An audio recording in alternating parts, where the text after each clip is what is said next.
¿Dónde está el profe? ¿Se desapareció el profe? Solo mujeres.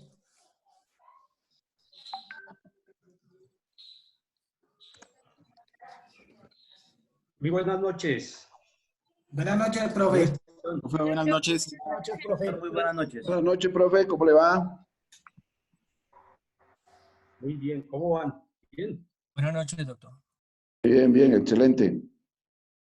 Excelentemente bien, doctor. Esta noche de pronto tengo un invitado.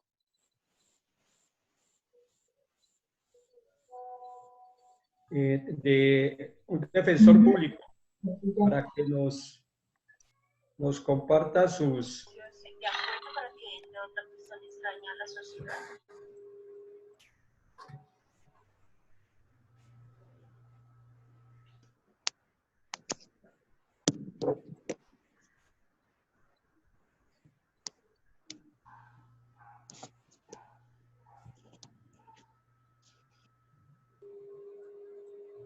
Nos comparta sus vivencias en la Defensoría Pública, que es importante.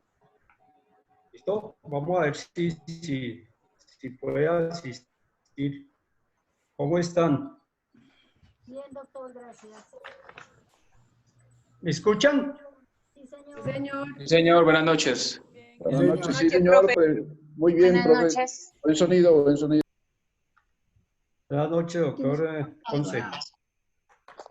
Entonces, Buenas noches, doctor. anoche terminamos hablando de Platón, que fue una persona que entre los 15 y 20 años conoció a Sócrates. Sócrates en ese momento tenía aproximadamente 60 años. En el año 3099 a.C., Sócrates fue condenado a muerte y eso le causó un trauma a Platón, ¿no? Platón era muy amigo de los regímenes dictatoriales. Dentro de sus obras se establece eso. Lo mismo en una de sus obras habla de la caverna, que fue un periodo en que él estuvo secuestrado. Manifestaba esencialmente que la democracia no funcionaba. Eso lo manifiesta en su libro, en su obra, en la principal obra, ¿no? Yo creo que anoche hablamos mucho de eso, no hay necesidad de que prosigamos en eso. Muchas veces está el doctor Juan Carlos. Pero le pregunto a ver si está con eso, iniciamos con él. Es que va a conectarse a las 8:02. Hola doctor, ¿cómo está? Hola, doctor Juan Carlos. Quiero presentarles al doctor Juan Carlos Vera. Él es defensor público, colega, compañero de aulas de especialización en Derecho Penal y Justicia Transicional, compañero de la maestría en Ciencias Penales y Forenses, y de una gran trayectoria del derecho penal. En este momento se desempeña como defensor público y quiero que le pongamos mucho cuidado, que va a hablarnos sobre sus vivencias y parte del derecho penal. Entonces, doctor, tiene la palabra. Buenas noches a todos. Gracias Eduardo por esa presentación. Qué chévere estar acá en una clase de Derecho Penal, en una clase suya que está dictando este gran colega. Me presento, como ya lo dijo el doctor Eduardo, Juan Carlos Vera. En la actualidad estoy en la Defensoría Pública, actúo como defensor público en el sistema penal acusatorio. La Defensoría Pública es una entidad del Estado la cual defiende los derechos humanos y en caso tal de que una persona no tenga los recursos ni los mecanismos suficientes para poder costear un abogado y hacer su defensa privada mediante una defensa técnica, pues recurre a los servicios que presta el Estado, en este caso de la Defensoría Pública, para que la persona que es capturada, sea por orden de captura o en flagrancia, sea defendido ante los diferentes jueces de control de garantías que son las primeras instancias en las cuales se inicia la acción penal, y allí pues pueda ser defendido de acuerdo a unos parámetros legales y de acuerdo también a unas normas internacionales avaladas por nuestro ordenamiento interno. En este caso, la Convención Interamericana de Derechos Humanos, en los artículos 7º y 8º, que establece el derecho a tener un abogado, establece el derecho a que la persona pues tenga una defensa técnica, es decir, hay una pluralidad de partes. Es así Hay que tomar en cuenta que la ley 906, Por favor, cerrar el En el- micrófono, por favor. es así que la ley 906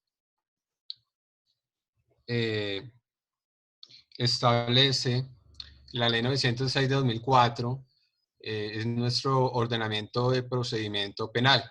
Cuando ustedes escuchan hablar siempre del derecho adjetivo, estamos hablando de los códigos de procedimiento, para que no se confundan. Código de procedimiento, a veces ustedes escuchan nuestro código adjetivo penal.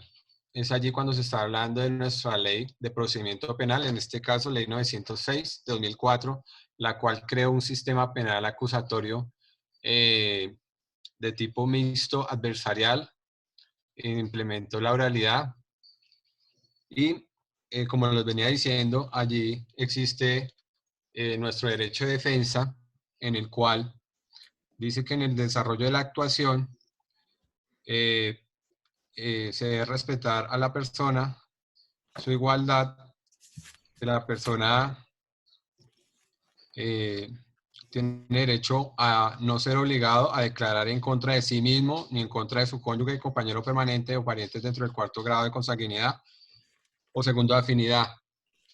Esto es que la persona que es detenida tiene su derecho a utilizar el silencio como mecanismo defensivo. Aquí nosotros hablamos en Colombia que es un sistema peligrosista.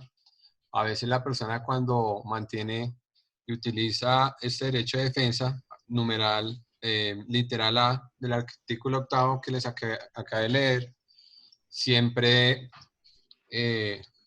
con el sistema peligrosista que tenemos acá, inquisidor, pues siempre se piensa que todas estas personas en estas audiencias preliminares, como no se les escucha hablar solamente a sus abogados, siempre se tiende a pensar de que pues por estar con unas esposas en las manos y estar de pronto con una vestimenta diferente o no sé, característica morfológica, pues se piense que es delincuente.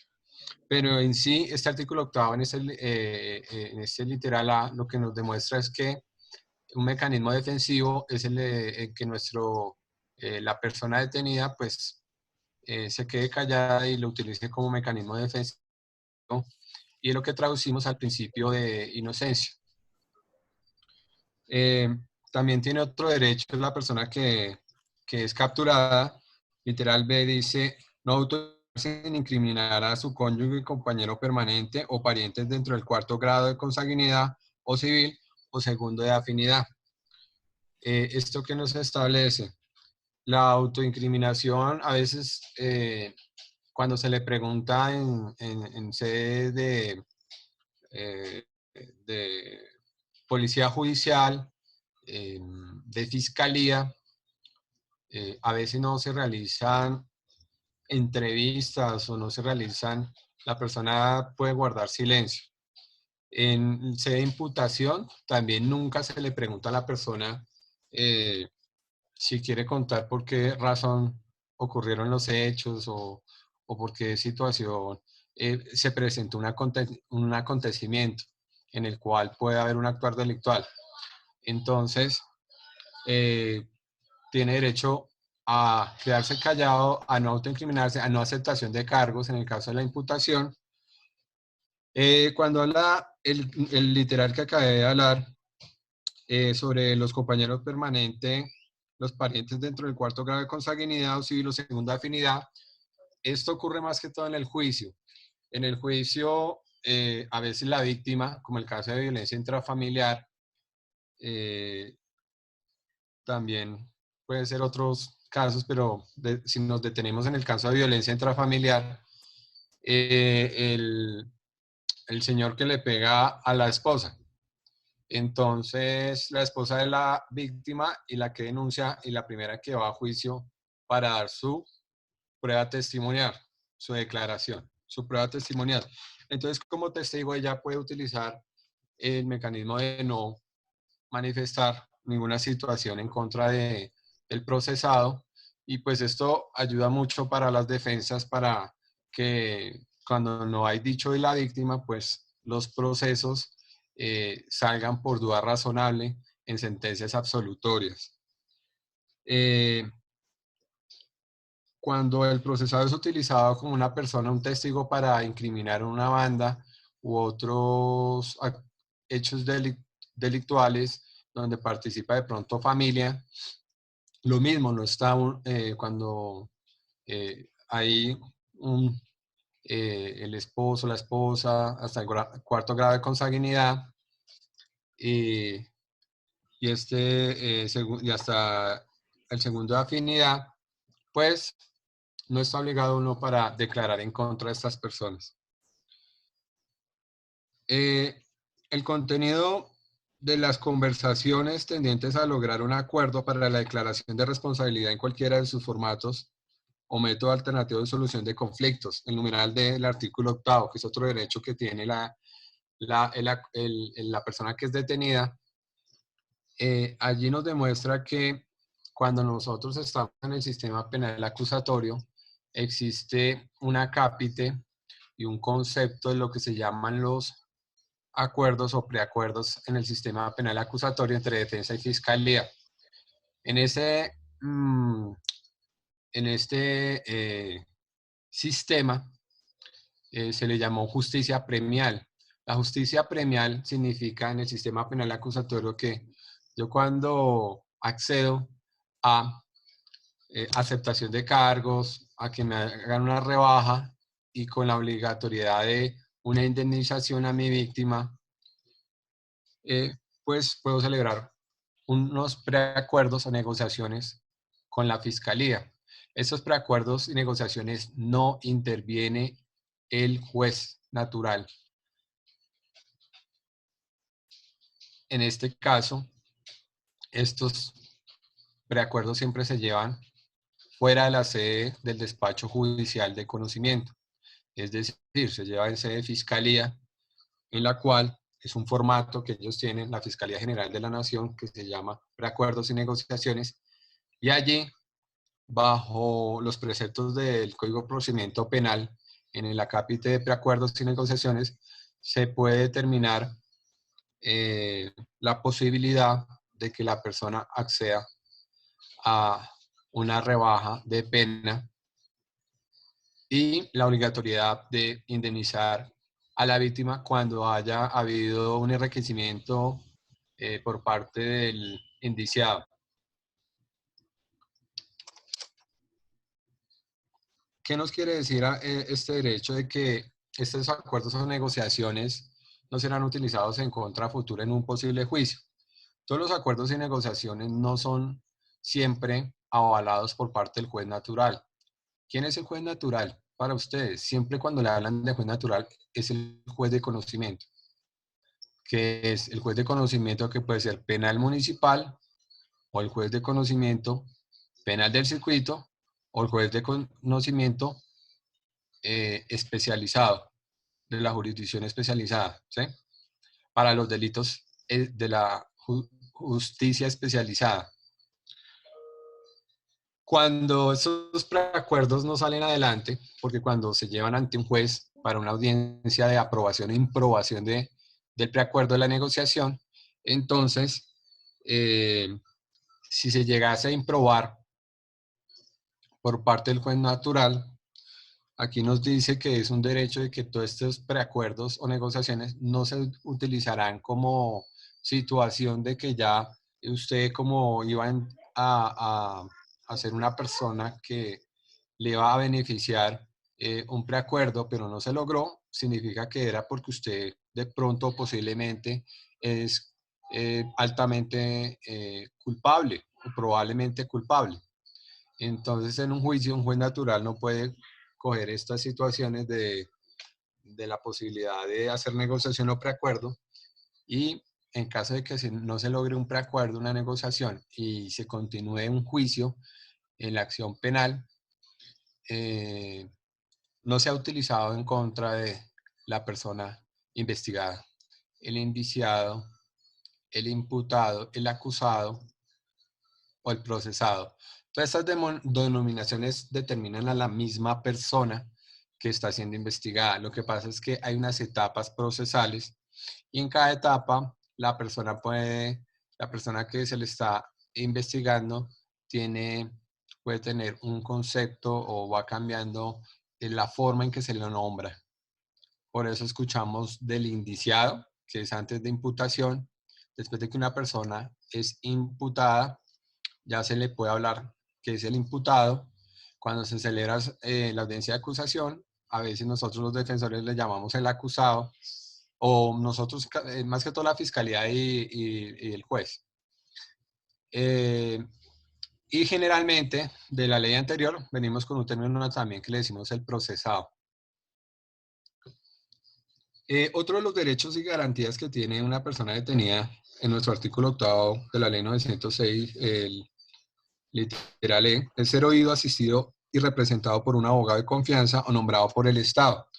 Lo que yo les decía de ese derecho. Entonces la pregunta es, ¿hasta qué punto la persona debe ser asistida por abogado? Siempre cuando una persona se encuentra en audiencia de imputación o en unas audiencias preliminares, ¿necesita abogado o desde antes? La respuesta es desde antes. Desde que una persona es detenida por parte de la policía, en la cual se le leen sus derechos de ser asistido por un abogado, tiene derecho a que uno lo asista, sea en el CAI, en la URI, en la estación de policía. Situación que desconoce la policía en su gran mayoría, porque tienden a irrespetar estos derechos fundamentales de las personas que han sido detenidas. Y que a veces no dejan que uno como abogado, así tenga su tarjeta profesional, así vaya ya en corbatica, pueda llegar a realizar una entrevista con el cliente o pueda llegar incluso a realizar acuerdos o negociaciones con la víctima para que no se inicie la actuación penal.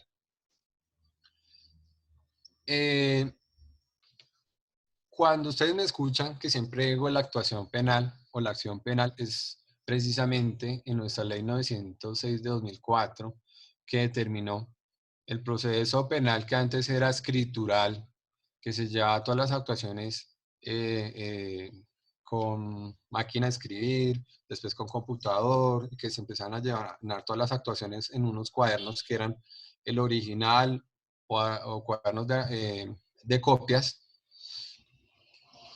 Se determina el proceso penal, más que llamarle, yo tengo un proceso penal, ¿sí? O el procedimiento penal, se llama la acción como tal, la acción penal, que nos la trae nuestro sistema penal acusatorio. Por eso se tienen que ir familiarizando con los términos y los conceptos en materia penal, para no incurrir de pronto en suspicacias tampoco, porque digamos uno a veces como no escucha toda la terminología penal, a veces le suena un poco extraña, pero hay que irnos acoplando poco a poco a esa terminología. Yo sé que no es fácil, es de tiempo, pero lo más importante es de que poco a poco uno vaya logrando captar conceptos y como términos y que se le vayan fijando en la mente. También tienen derecho la persona capturada a ser asistido gratuitamente por un traductor debidamente acreditado o reconocido por el juez. Esto se incumple. Usted ve que aquí ni siquiera la policía de turismo sabe el idioma inglés o cualquier otro idioma. Usted camina por el centro de Bogotá y cuando le ocurre algo a un extranjero, vemos que todavía la Policía Nacional o la misma Fiscalía ni siquiera logra llegar a entender un idioma extranjero y sí que menos a tener traductores, como dice acá. Entonces ese derecho que tiene la persona extranjera o el que tiene otro idioma, pues se le es irrespetado.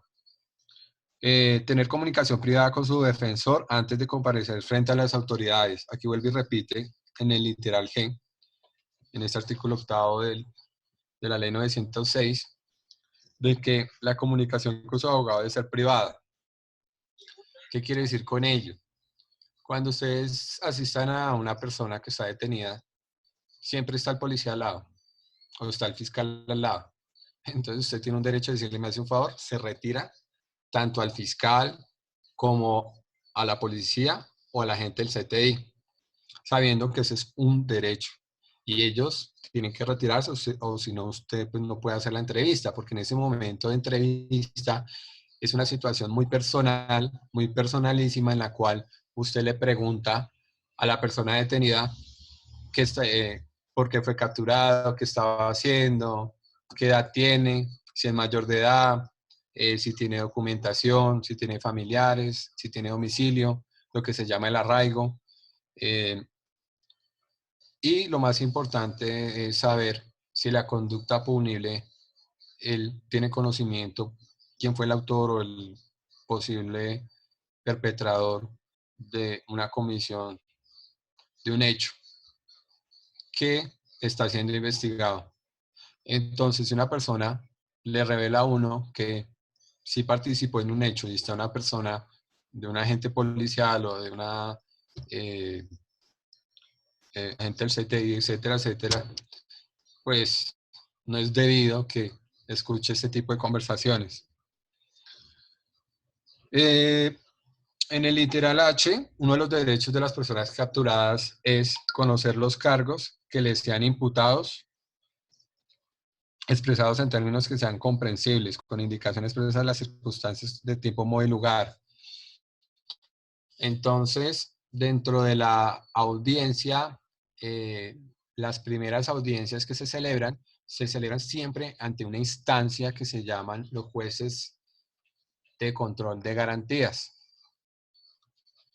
Los jueces de control de garantías son las personas que son jueces que se revisten de un carácter constitucional para prevalecer lo que son los derechos y garantías bajo los cánones constitucionales y legales de las personas que son detenidas. Por eso se llama juez de control de garantías. Garantías en derecho penal es lo que se llama la teoría del garantismo. Cuando yo les estaba mencionando este artículo 8, los jueces de garantías siempre lo tienen presente y hasta lo recitan en las audiencias preliminares que realizan ante su instancia. Este juez de control de garantías realiza unas audiencias concentradas, unas audiencias en las cuales se les llaman audiencias preliminares. No existe un número determinado de clasificación en el Código de Audiencias Preliminares.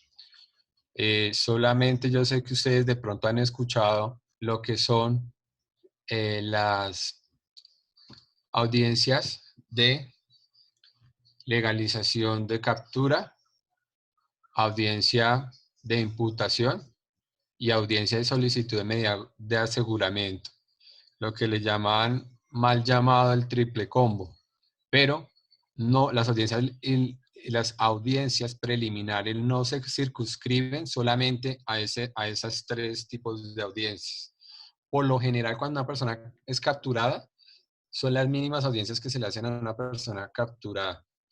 Pero existen otras audiencias, como por ejemplo, está la audiencia de legalización de incautación de elementos, cuando se va a incautar un arma, un elemento material probatorio que va a incidir en la actuación penal, tienen que legalizar la Fiscalía General de la Nación este elemento para después ser llevado a un juicio.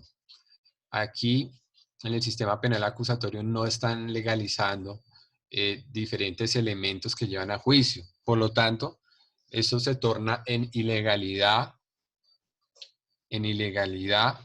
al llevar elementos que no fueron legalizados. En el momento de que se está en juicio, se puede alegar estas ilegalidades sobre elementos materiales probatorios.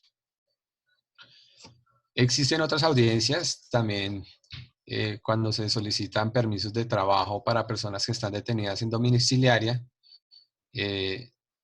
solicitud de permiso de trabajo, solicitud de permiso de estudio. Todas esas audiencias las llevan los jueces de control de garantías. Las audiencias donde la Fiscalía solicita órdenes de captura que se hacen a puerta cerrada y sin defensa, esta también la realiza ante juez de control de garantías, cuando se tiene conocimiento con suficientes elementos y evidencia física que permitan establecer la comisión de un hecho punible o que se esté cometiendo hechos punibles de manera continuada. La Fiscalía a puerta cerrada, en audiencia privada, puede solicitar ante juez de control de garantías una orden de captura, una orden de allanamiento con fines de captura ante juez de control de garantías. Esto con fines de realizar una actividad por parte de la Policía Nacional y que tenga la validez y la legalidad de este actuar, que es cuando yo, Policía Nacional o agente del CTI, voy, interrumpo en una casa, interrumpo en un apartamento y realizo una actuación que es un allanamiento. Entonces, cuando se realiza un allanamiento, debe existir la orden escrita y emanada ¿de quién? De un juez de control de garantías, no de un fiscal. O sea, si un fiscal hace un escrito que yo autorizo el allanamiento, pues es complicado porque si esto no tiene un control previo por parte del juez de control de garantías, también se torna en ilegalidad.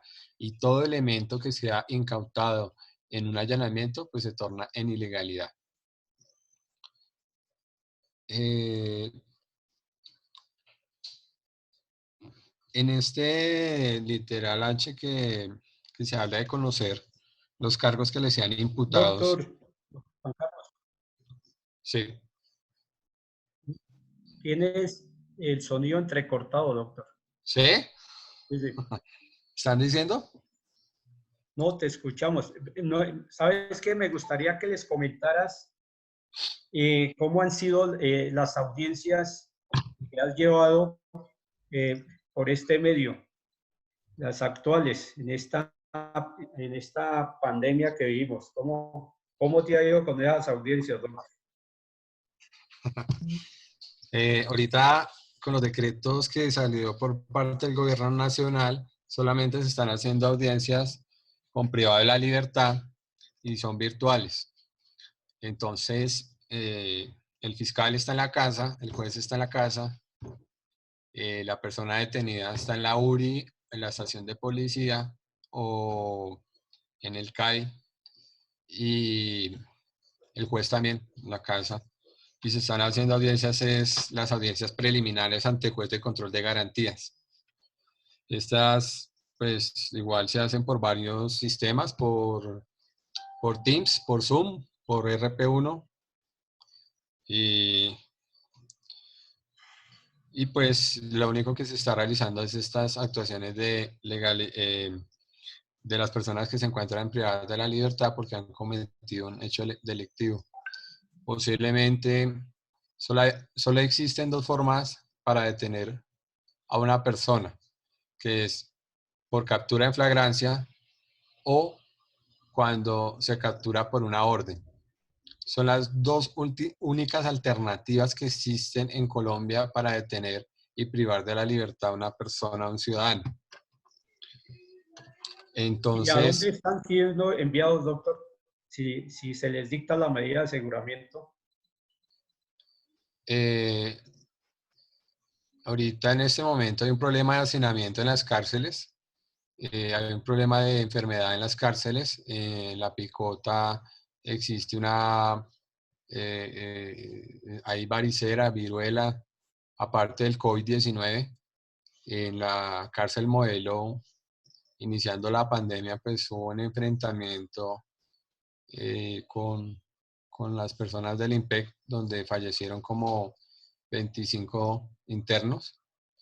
Las noticias hablan de 27, supuestamente porque se iban a volar. Entonces no están enviando personal detenido a las cárceles donde se encuentran.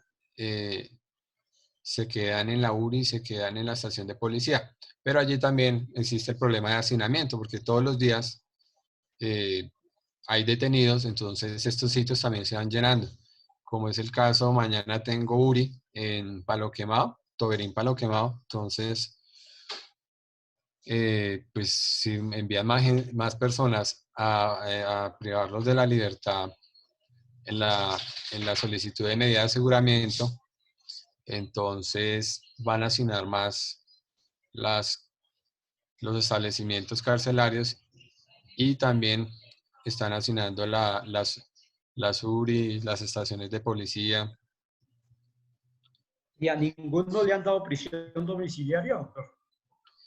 Ahorita lo que está en boca es aplicar el decreto 546 de 2020, que es un decreto que salió por parte del Ministerio de Justicia referente a una supuesta excarcelación que iba a ser masiva, en la cual iban a salir 4.000 supuestos internos de las cárceles, pero hasta la fecha solo han salido como 180. Esto debido a que, si bien el Ministerio de Justicia ayudó a la realización de este decreto, no se cumplió con los fines que perseguía varios sectores, como es el caso de la Defensoría Pública, los grupos de derechos humanos, el propio IMPEC, porque el decreto 546 establece que para personas mayores de 70 años, madres cabeza de familia, pero que tengan hijos menores de 3 años o que estén embarazadas, y personas que tengan enfermedades graves como de pronto pues, un cáncer o algo así. Entonces son muy pocas las personas que están en esta situación. A los delincuentes comunes, lo que se llama delincuencia común, delitos como los hurtos, pues para nada, porque el artículo 68A, que excluye muchos beneficios, entre ellos la domiciliaria, este decreto no levantó esa exclusión. Es decir, todas estas personas quedaron en la cárcel. Entonces, fue un saludo a la bandera este decreto, y pues lo que se espera ahorita es que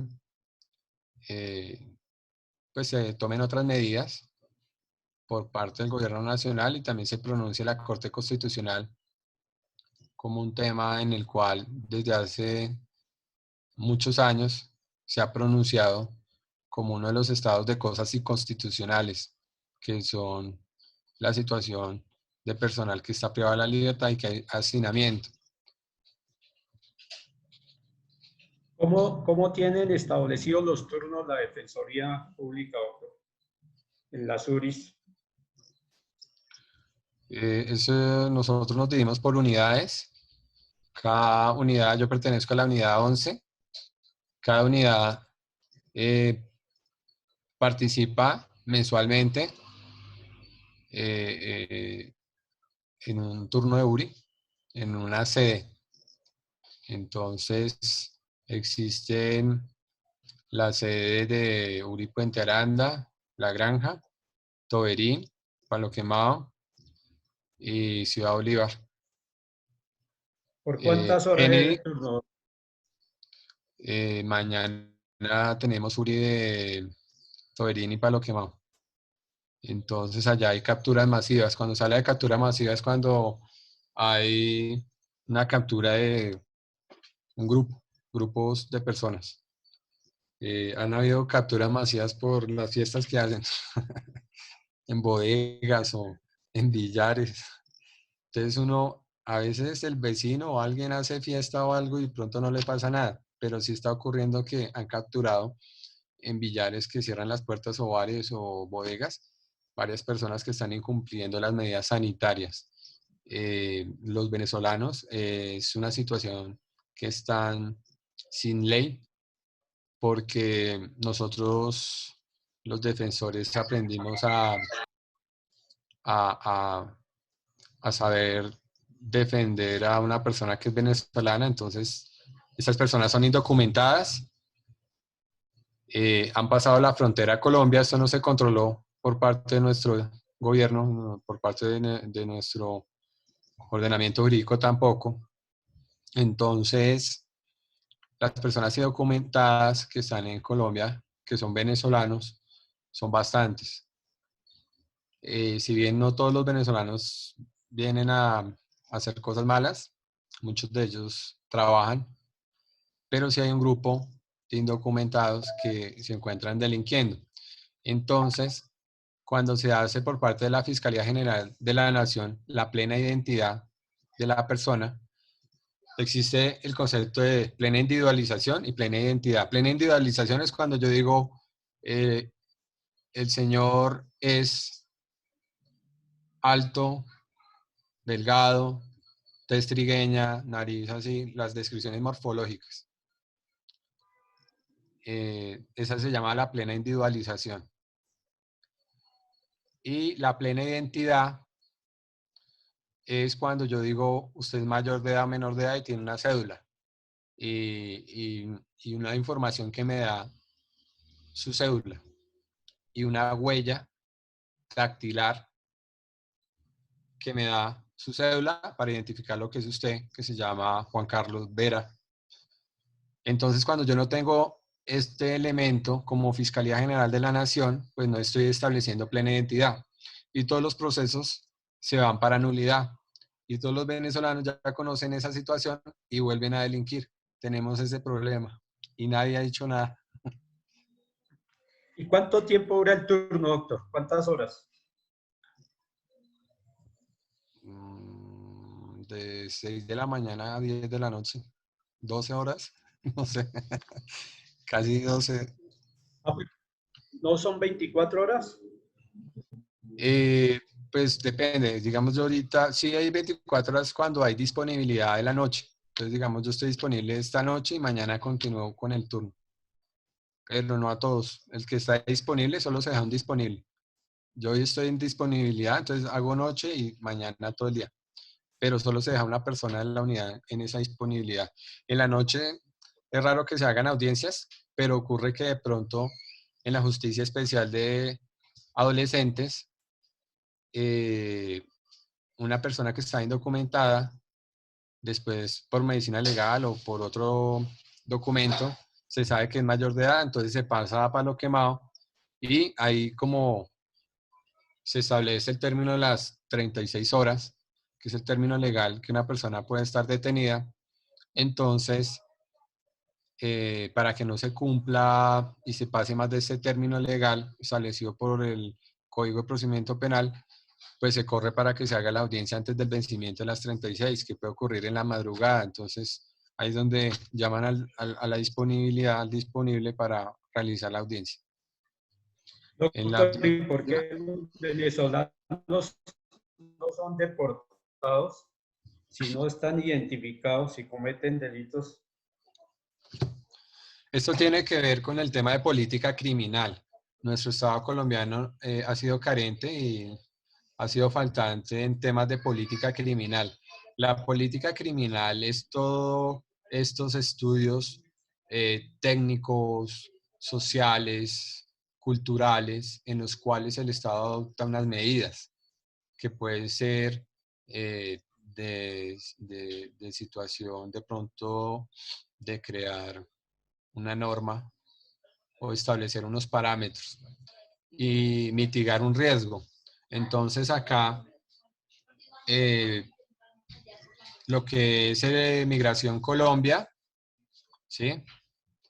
y el Ministerio de Relaciones Exteriores, junto con el Ministerio de Justicia, ninguna de estas entidades ha realizado ningún estudio serio en el cual de manera rápida le informen al presidente pues esa situación de necesidad se está viviendo, pero falta mucho de verdaderos estudiosos de política criminal. Entonces, ¿qué pasa? Aquí las personas venezolanas que están indocumentadas deberían de ser deportadas, pero no las están deportando. Se está deportando muy pocas personas por ya situaciones muy específicas. No de los que deportan, porque fue a averiguarle y tomarle fotos a la casa del presidente o tal ministro, o está en contraposición de las políticas colombianas, entonces a veces sí lo deportan. Y muy raramente se está deportando al que ha cometido un ilícito en Colombia. O sea, es rarísimo, pero no está establecido como política. Entonces, para establecerlo como política criminal y como una norma o una situación para depurar los ciudadanos de otros países, en este caso de Venezuela, que cometan delitos en Colombia, pues si no hay una norma para deportarlos en cuanto cometen un delitos, pues deberían de establecerlo como política para que toda persona venezolana que se encuentre haciendo un ilícito o que tenga ya sentencia ejecutoriada, pues que lo deporten, pero no, ellos lo sueltan todos los días y como nosotros como defensores los defendemos bien, solicitando la nulidad por falta de plena identidad, entonces están más a gusto. Doctor, estamos muy agradecidos por tu charla, fue muy benéfica, nos ha retroalimentado mucho. Esperamos contar con vos próximamente, ¿no? Muy amable y mucha suerte, ahí estaremos platicando. Bueno, gracias, doctor. Un abrazo. Gracias, doctor. Gracias. Muy amable por la Doctor, intervención. gracias. Muy valioso, doctor. Gracias. Excelente. Gracias, doctor. Muy amable. Bueno. Quedamos preocupados, pero gracias. Continuamos. Yo le había mandado ahí un mensajito a quien debía estar listo. ¿Sí recibió el mensaje o no? Andrés Rodríguez Reina. Andrés. Buenas noches, profesor. Entonces, Andrés nos va a hablar sobre las fuentes del derecho penal, sus generalidades, ¿no? Sí, señor. Quería hacer una acotación ahí. Las cátedras, así como las del doctor, también es docente, pero dan a los estudiantes y el mismo docente se agota porque es estable, no deja interactuar a los estudiantes. Se torna tediosa, ¿no? Una clase magistral porque solo habla una persona, los otros toman nota y no más. Cuando las clases son más técnicas, que todo el mundo participa, pues todo el mundo anda como más despierto, anda pendiente de la situación, ¿cierto? Y esas son las clases que son agradables dar, porque uno da la palabra, uno habla, los estudiantes hablan, me parece una buena técnica. ¿Listo? No sé ustedes qué opinen, si les gustan las clases magistrales, así como estaba hablando el doctor Juan Carlos, pero yo creo que uno aprende más cuando hay interacción, cuando se cambian conceptos, cuando todo el mundo participa. Entonces, ahora sí, el doctor Andrés Rodríguez, tiene la palabra. Muchas gracias, doctor. Bueno, comenzamos entonces diciendo que las fuentes del derecho penal, debemos comenzar por decir que en el derecho penal se contemplan fuentes principales y fuentes subsidiarias, las cuales se explican de la siguiente manera. En las fuentes principales se tiene como primer fuente la Constitución, tomada como fuente principal, ya que es pues nuestra base, la norma de normas, y de la cual todo el ordenamiento jurídico tiene que estar acorde y nada por encima de ella, todo pues como siempre nos lo han enseñado en derecho, piramidalmente, en la punta de la Constitución. Después de ello estarían las leyes, que es el concepto que puede ser utilizado como sinónimo de regla, precepto, norma o derecho, pero igualmente puede ser identificado como el producto del poder legislativo. Otra fuente que se encuentra como principal serían los actos administrativos, manifestaciones de voluntad de la administración tendientes a modificar el ordenamiento jurídico y producir como tal efectos jurídicos dentro de pues, nuestro ordenamiento.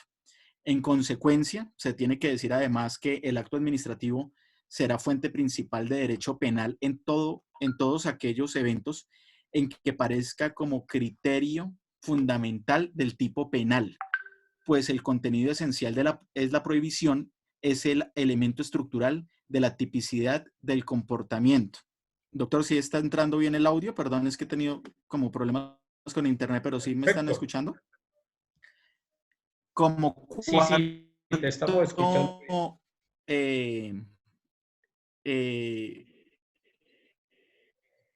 gracias, doctor. Como cuarto ente constitucional, que es el conjunto de sentencias previas al caso que se habrá de resolver y el cual debe considerarlo necesariamente un juez al momento de dictar la sentencia, teniendo en cuenta su pertenencia y bases respecto al problema jurídico que está abordando para hacerlo, ¿cómo se diría ahí? Para tenerlo como evidencia y para hacerlo como subsidiario, por así decirlo.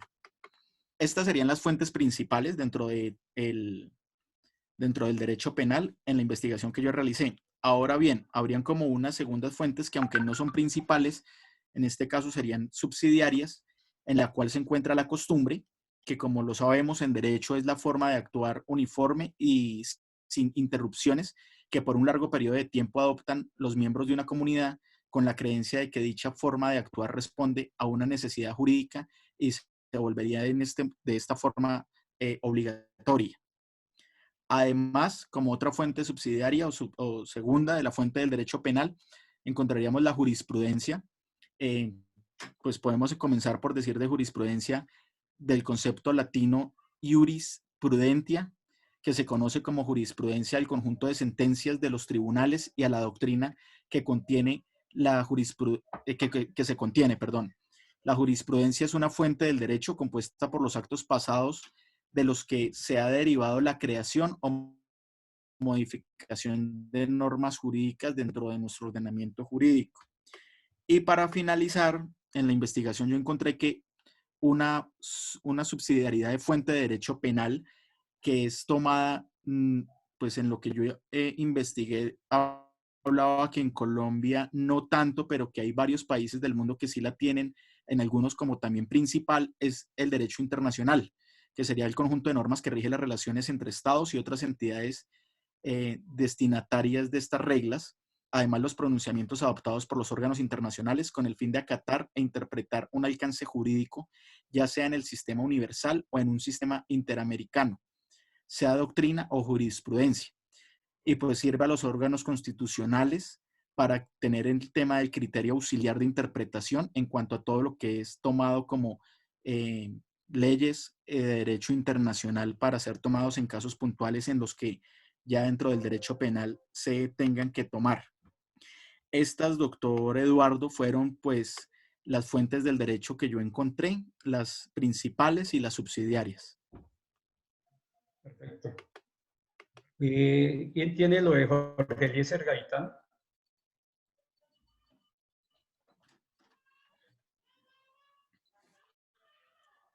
Buenas noches, doctor, con Sandra Forero. Listo. Buenas Permítame, noches.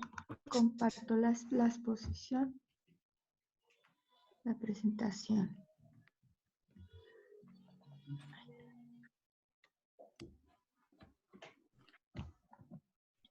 Permítame, porque ahora Muy no bien, me abre. Andrés, estuvo excelente la exposición.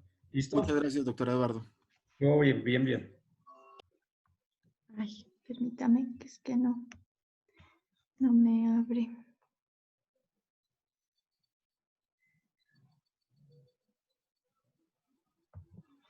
Y acá está. ver si la puedo compartir.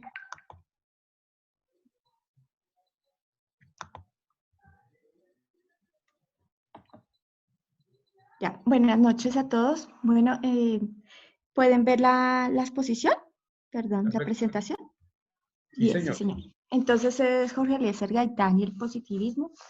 Jorge Eliezer Gaitán, pues hay una frase sobre este tema que aclara un poco el tema. Él dice que el positivismo no niega una moral, sino que afirma la existencia de una moral, pero no absoluta, sino relativa. Y así lo que ayer parecía como elevado y moral, hoy sería simplemente monstruoso. Ahora vamos a ver por qué él decía, él contemplaba esta frase. Bueno, para Jorge Eliezer Gaitán la moral es intrínseca, o sea, es propia del ser humano, donde al hombre el cual por sí tiende a expresarla esencialmente como un ser social. Sin embargo, la moral también es resultado de una evolución de la humanidad, estando expuesta a transformaciones que se van dando a lo largo de la historia. En tanto, la moral tiene un carácter relativo, a consecuencia de las modificaciones que se van dando a través de los tiempos, causadas generalmente por las condiciones históricas y materiales de la sociedad. Aquí nos están diciendo que para Jorge Eliezer Gaitán, la moral era algo que cambiaba constantemente según el tiempo que se encontré la persona en la historia. Es de constante cambio, constante movimiento. Por eso él luego lo compara más adelante con la célula, donde él dice que el positivismo en Gaitán permitió que viera a la sociedad como un organismo conformado por células, las cuales debían mantenerse sanas para el beneficio de la unidad, lo que implicaba el mantenimiento de una conciencia moral y el rechazo al individualismo. Luego, aquí, pues, Gaitán nos hacía una invitación a la moral, donde decía que debía conducirse a un mejoramiento de la sociedad, para lo cual se vale de herramientas como la ley y el derecho para la consecución de la justicia social, efectivamente necesaria para acceder al progreso, tanto a nivel material como moral. Esta fue la presentación así como a grandes rasgos, como de lo principal que nos quería compartir Galán con respecto al positivismo. Gaitán, perdón. Muy bien. Muy bien, doctora, estuvo bien.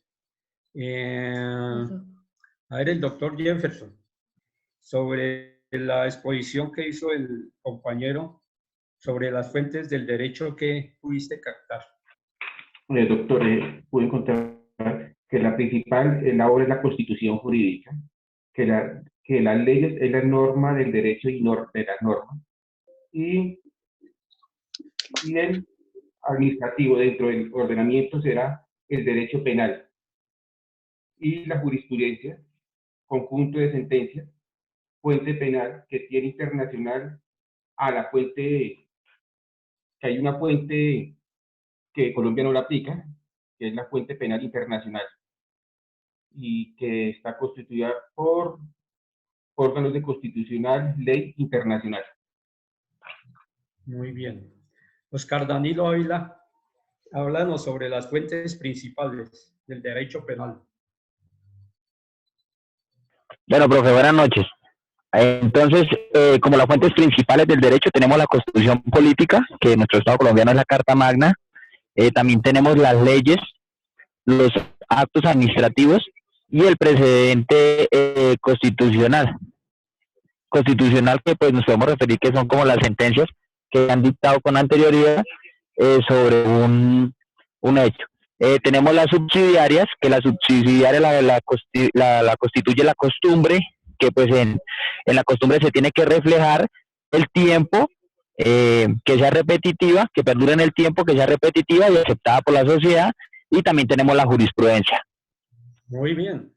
Sandra Forero, defíname las fuentes ¿qué son las fuentes del derecho penal? Bueno, doctor, realmente yo tuve problemas al comienzo de la conexión, se me caía ese día, pero alcancé a escuchar al compañero cuando explicaba las principales fuentes, las principales y las subsidiarias. Como ya también indicaba el compañero, pues está como primera fuente la Constitución, luego las leyes, que son como sinonimia a las normas, a los preceptos. Luego nos indicaba acerca de los actos administrativos que eran los tendientes a modificar el ordenamiento jurídico. Luego nos explicó las subsidiarias, en donde encontrábamos la costumbre, que son aquellos actos que se realizan por lo largo del tiempo y que adopta una comunidad. Luego nos explicó la jurisprudencia, que es el jurisprudencia, compuesta por actos pasados, y nos habló acerca del derecho internacional, doctor. Muy bien, estaba pendiente. La doctora Olga Piedradita.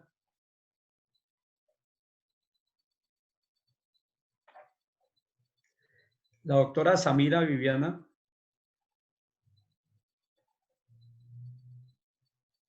Tampoco. Entonces, el doctor Orlando Quiroga. ¿Cuáles son las fuentes principales del derecho penal?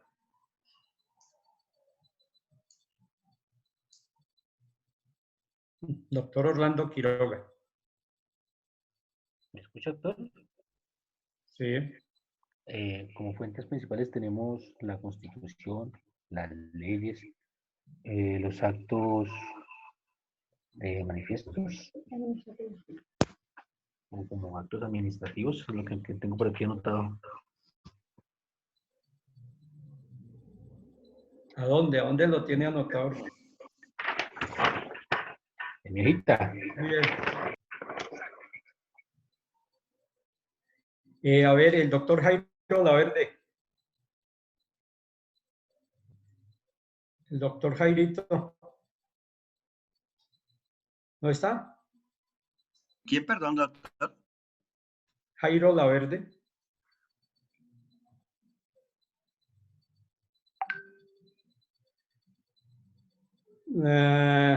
El doctor Nelson Peña. Doctor, buenas noches. Buenas noches. Defínanos las fuentes del derecho penal. Doctor, están las fuentes del derecho penal, que es la Constitución, que es la norma de normas.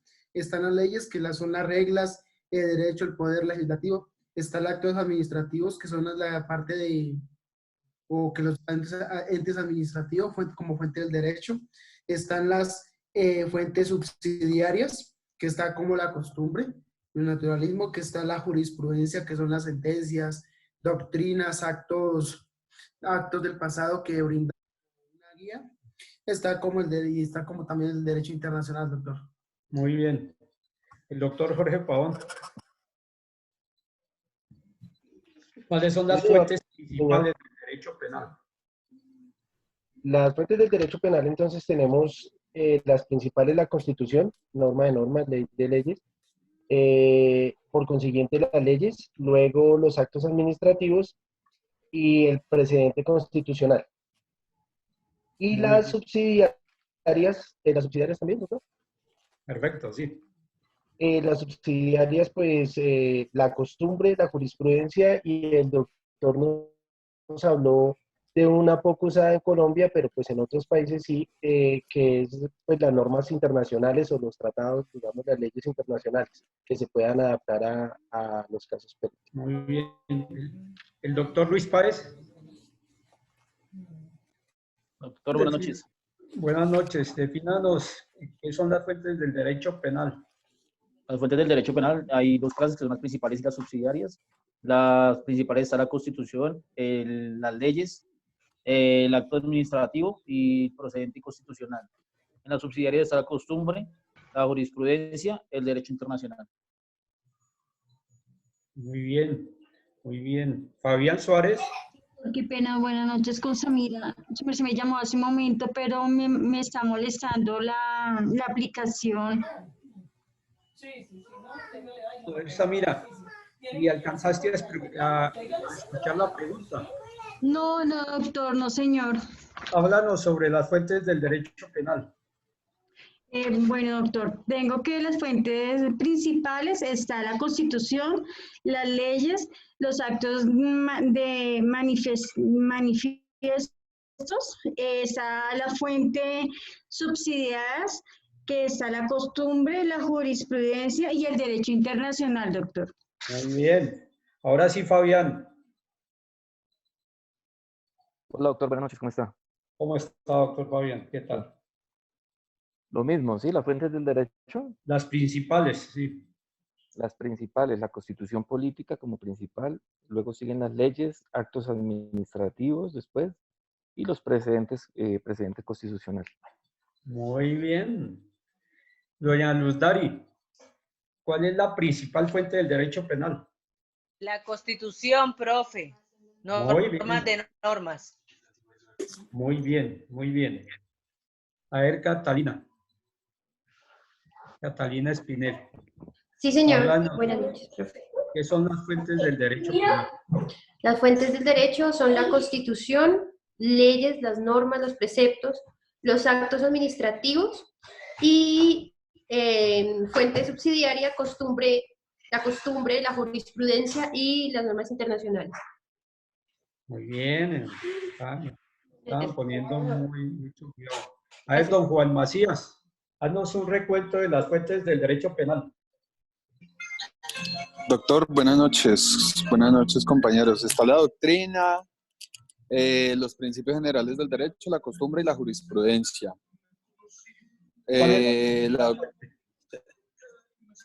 ¿Cuál es la principal? ¿La Constitución? Muy bien, muy bien. A ver, Sarita, haznos un recuento de las fuentes del derecho penal. Buenas noches, doctor. Buenas noches, compañeros.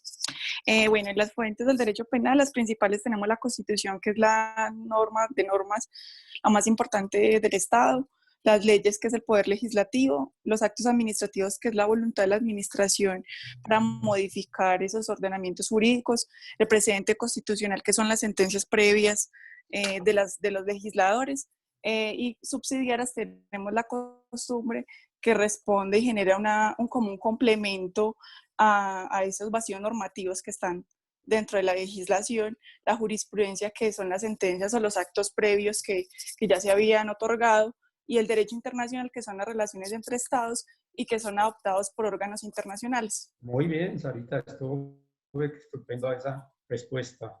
Don William Cifuentes. Gracias. Sí, doctor, buenas noches. Buenas noches. ¿Cuáles fueron las fuentes del derecho penal? Las fuentes principales son la Constitución, las leyes, los actos administrativos y los precedentes constitucionales.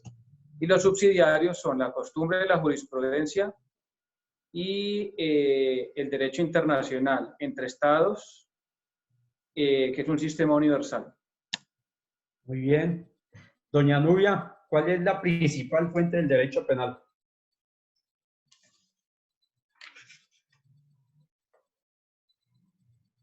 La Constitución, doctor. Perfecto, muy bien. Bien. Sencillamente se responde directamente y sin tanto rodeo. Patricia. Patricia Gálvez. Las fuentes del derecho penal, ¿cuáles son?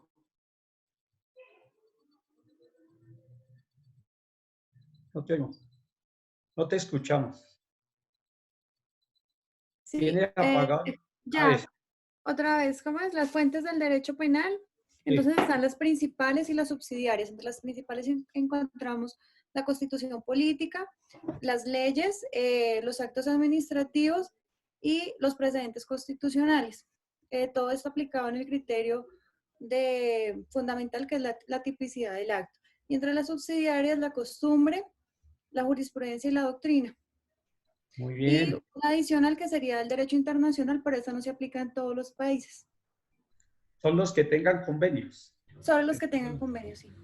Don Juan de Dios. Doctor, buenas noches. Buenas noches. Cuénteme, doctor. ¿Cuáles son las fuentes del derecho penal? Pues las fuentes del derecho penal son las principales, las subsidiarias, Dentro de las principales tenemos la Constitución, las leyes, los actos administrativos y los precedentes constitucionales, ¿no? Dentro de las subsidiarias tenemos la costumbre, la jurisprudencia y el derecho internacional, al cual yo le tenía una pregunta, profesor, porque dentro de la pirámide de Kelsen está al mismo nivel de la Constitución los tratados internacionales, y aquí la tenemos, es como una norma subsidiaria, los tratados de derecho internacional. Muy bien. Karen Moreno y después Karen Sotelo. A que definan cuáles son las fuentes del derecho penal. Profe, las fuentes del derecho penal es la Constitución, las leyes, los actos administrativos y los precedentes constitucionales. Muy bien. Y ahora, Karen. Buenas noches, profe. Pues tenemos dos tipos de fuentes en el derecho penal, que son las principales y las subsidiarias. En las principales tenemos en primer lugar a la Constitución como norma de normas, en segundo lugar las leyes, tercero actos administrativos y cuarto precedentes constitucionales, que son las sentencias previas que hacen los legisladores. Y en las subsidiarias encontramos la costumbre, la jurisprudencia y una tercera que no se ve tanto en Colombia, que es el derecho internacional. Muy bien. El doctor Nicolás Sandoval.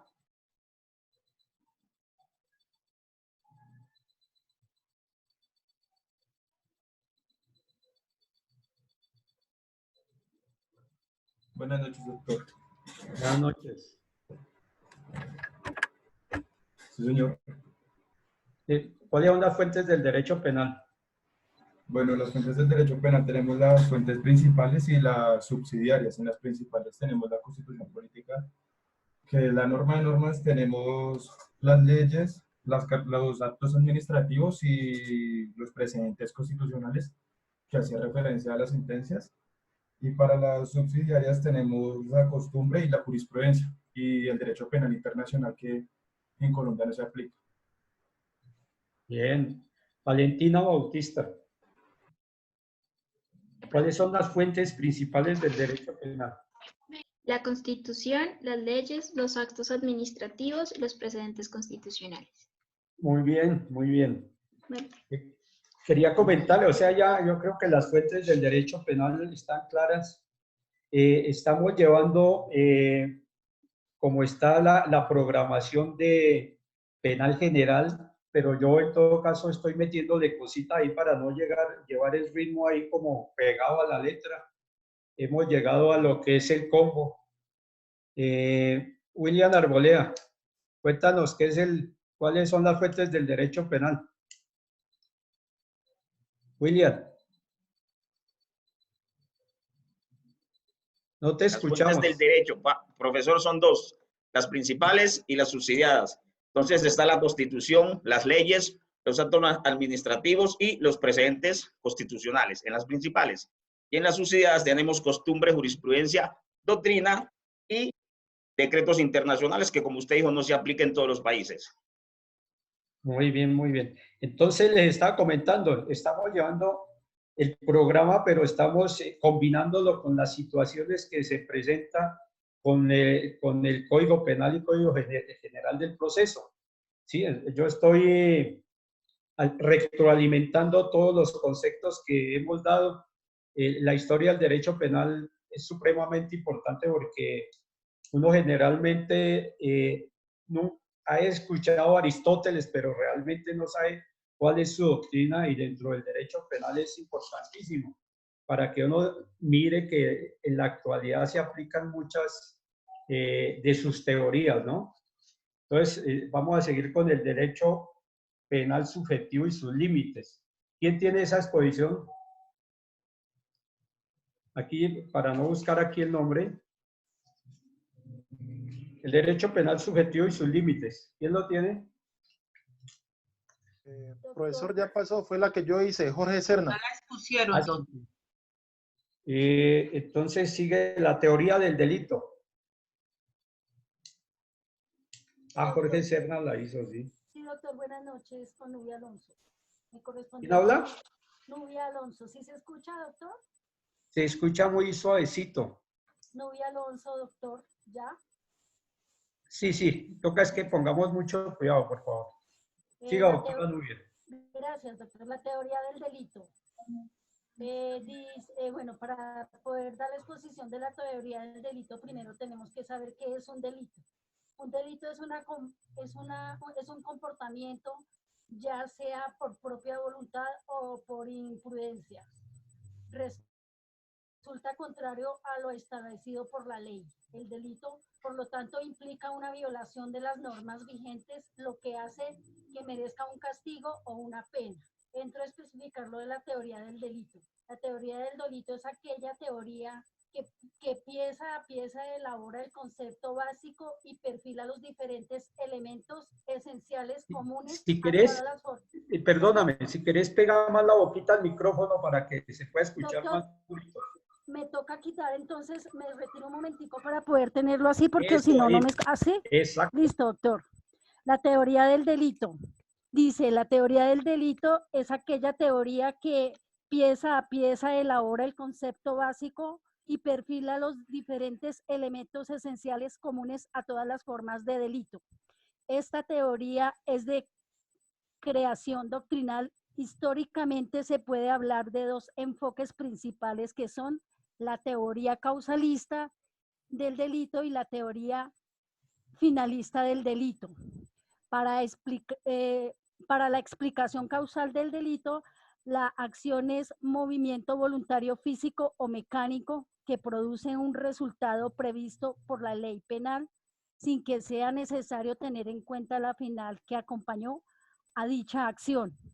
La teoría finalista dice que el delito considera que cualquier conducta humana se rige por una voluntad cuya manifestación exterior no puede dejar de ser tenida en cuenta a la hora de violar el hecho delictivo.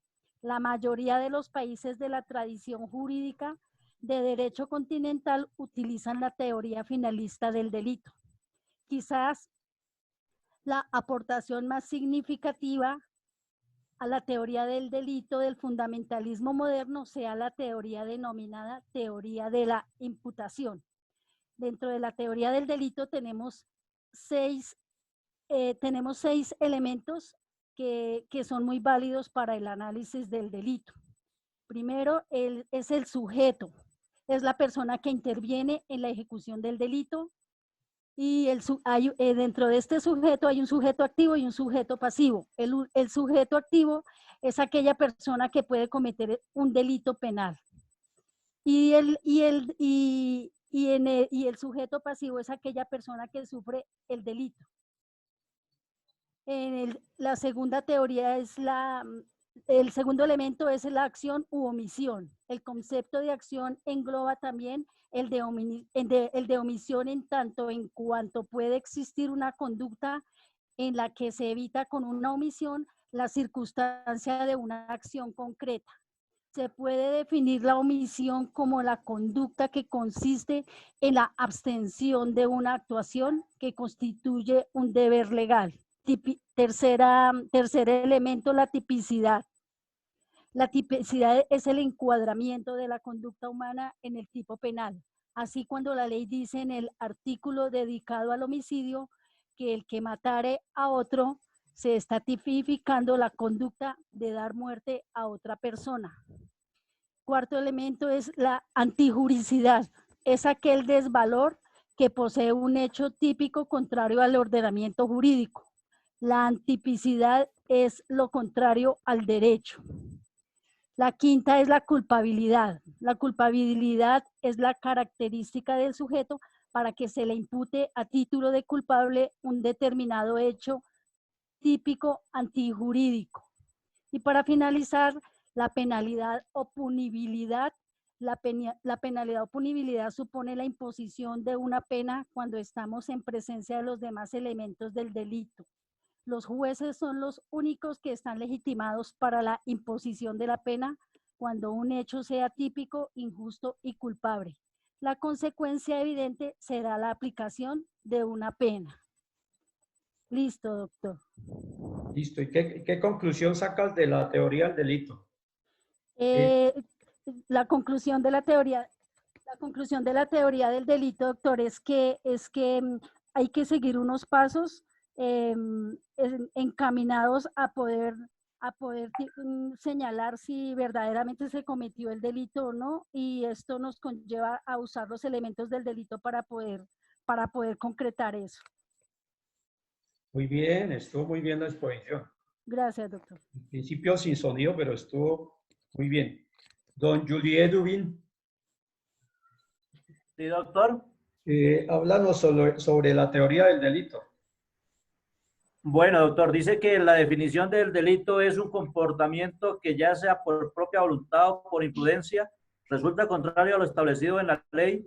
El delito, por tanto, implica una violación de las normas vigentes que hace que merezca un castigo o pena. Dice la teoría del delito que es aquella teoría que pieza a pieza se va elaborando el concepto básico y perfila los diferentes esenciales comunes a todas las formas del delito.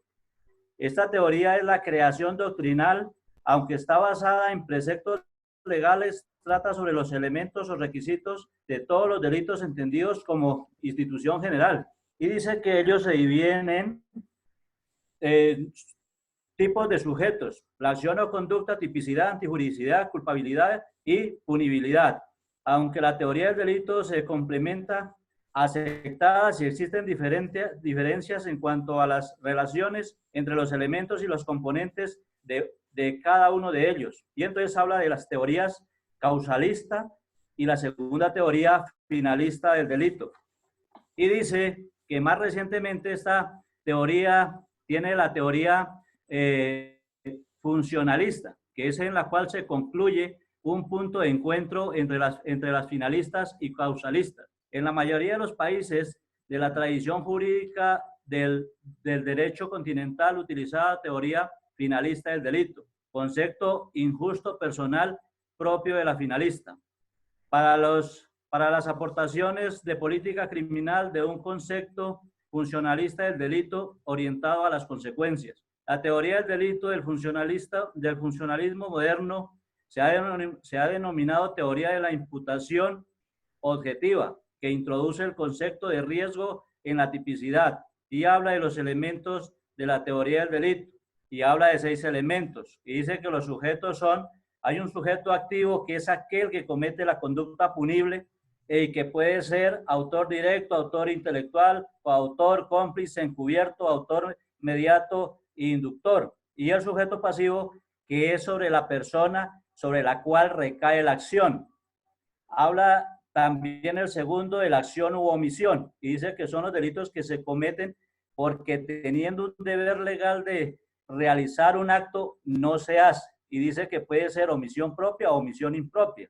El tercero habla de la tipicidad, y la tipicidad hace relación que la norma debe estar escrita, pues que la acción debe estar escrita en la norma. La antijuricidad habla de la antijuricidad formal y la antijuricidad material, y dice que va en contra del derecho, es lo contrario al derecho. El quinto punto habla de la culpabilidad, y la culpabilidad habla de la inimputabilidad del sujeto, la conciencia de antijuridicidad, la civilidad de la conducta. Y como sexto punto, habla de la penalidad o punibilidad que se hace a la comisión cuando se comete una conducta punible. ¿Cuándo un acto es punible? Un acto es punible cuando es antijurídico, típico y culpable. Muy bien, está muy bien. Don Luis Páez, doctor Luis Páez. Doctor, buenas noches. Buenas noches. Cuéntanos qué entendiste sobre la teoría del delito. Doctor, pues lo que le alcancé a entender a mi compañera en la exposición es que que está dividido en 6 partes, que entre ellas está el sujeto, está la acción y omisión, está la punibilidad, la culpabilidad, la antijurisdicción y la tipicidad. ¿Qué es la punibilidad? La punibilidad es lo que se opone de un delito y la consecuencia evidente será la aplicación de una pena. Sí, don Nelson Peña. Doctor, buenas noches. Hola, doctor, ¿cómo está? ¿Cómo te ha ido? Bien, señor. Bueno. Háblanos sobre las bases y evolución de la teoría del delito. Bueno, la teoría del delito, la doctora habla que está la causalidad y la finalista. Habla de la teoría de la imputación, que está el sujeto como persona que interviene, que está activo y pasivo. Que el activo es quien lo comete y pasivo quien lo sufre. Está la acción o la omisión, la tipicidad, antijuricidad y culpabilidad y penalidad. Doctor, dice que la acción o omisión es conducta donde se omite una acción. La tipicidad dice que es encuadernamiento de la conducta penal, doctor. Muy bien. María Estela. Mari Estela. Buenas noches, doctor. Buenas noches. Eh, ¿Qué entendiste sobre la teoría del delito? Bueno, para mí es el estudio de los presupuestos jurídicos y penales de carácter general que deben concurrir para determinar la punibilidad de una conducta como delictiva. Y los elementos del presupuesto del delito son la conducta, la tipicidad, la antijuridicidad, la culpabilidad y la punibilidad. Bien, muy bien. Luis Martínez. ¿Luis Martínez es? Luis Montealegre. Luis Montealegre. Sí, sí. Listo, profesor. Buenas noches. Buenas noches. Con respecto a la importancia de la teoría del delito en el proceso penal, lo manifiesta el doctor James Ritegui. Dice que la teoría del delito, también llamada teoría de la imputación penal, es un instrumento conceptual que nos permite establecer cuáles son las características generales que debe reunir una conducta para ser calificada como hecho punible. Dentro de lo que nos manifiesta nuestra compañera, existen algunos elementos que nos pueden servir para la teoría del delito, para clasificarla. Entre ellos tenemos el tipo de sujeto, que se puede ser el activo y el pasivo, teniendo que el sujeto activo es quien hace la acción, el posible delincuente, y el pasivo quien recibe o de la víctima. Está la acción o el acto, está la comisión o conducta, está la tipicidad, la antijuridicidad, imputabilidad, culpabilidad y la punibilidad, que nos sirve para aclarar o colocar por estados. Muy bien. Karen Rojas. Sí, señor. ¿Me escuchas? Sí. Señor. ¿Cuándo se denomina una conducta típica, antijurídica y culpable? Ay, espérate que acá no te espera. Un segundito, ¿Me puedes repetir? ¿Cuándo se le denomina a una conducta típica, antijurídica y culpable? Entonces, espera que yo anote lo nudo. Ya. No sé, mentiras. No sé. Mientras, Yajaira Quintero. Ya habías pasado, ¿o no? No, profe. ¿Cuándo un acto es punible? ¿Cuándo se le denomina una conducta típica, antijurídica y culpable? ¿Cuándo un acto es punible? ¿Y cuándo un acto es punible?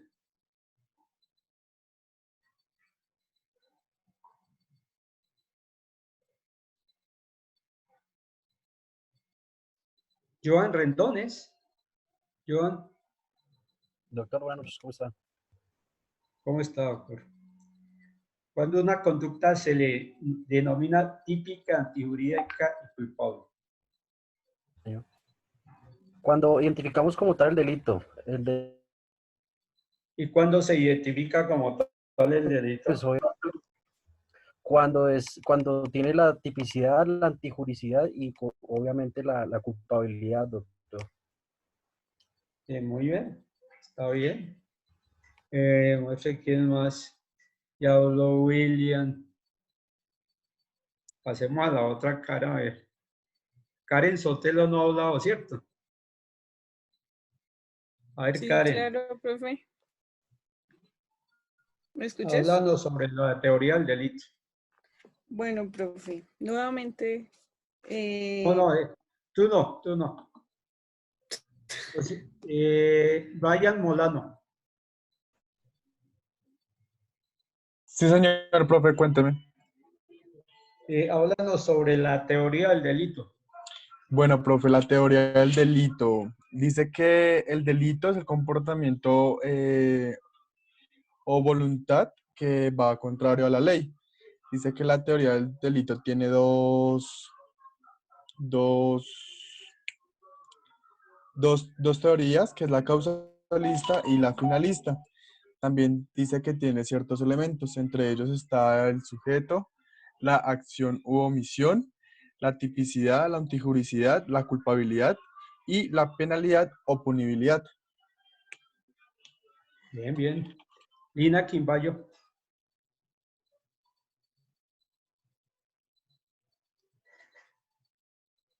Cuando una conducta es típica, antijurídica y culpable. Profe, buenas noches. Buenas noches. ¿Nos Ya escuchas? ¿Sí? Bueno, típica cuando está en el ordenamiento. Aló, ¿me escucha, profe? No te copiamos. Estos son los resultados principales. Sí, Típica, antijurídica y culpable. sí, señor, ¿usted me escucha? No te escuchamos nada. Samira.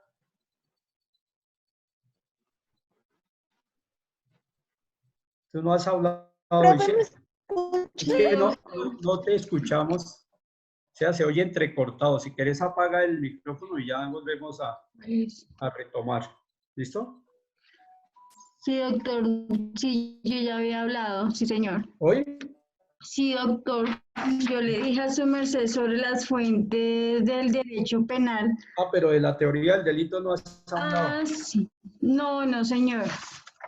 Bueno, sobre la teoría del delito, dice que es un comportamiento por voluntad o imprudencia. Implica la violación de la ley. Tiene dos teorías, que es la teoría causalista y la teoría finalista. También tiene 6 elementos. Tienes que apagar el micrófono. Ahora sí, sigue. Dice que tiene, mi compañera decía en su exposición que hay 6 elementos, el cual es el sujeto, y que ese sujeto tiene el sujeto activo, Por favor, le dicen que apague el micrófono por ahí en un mensajito.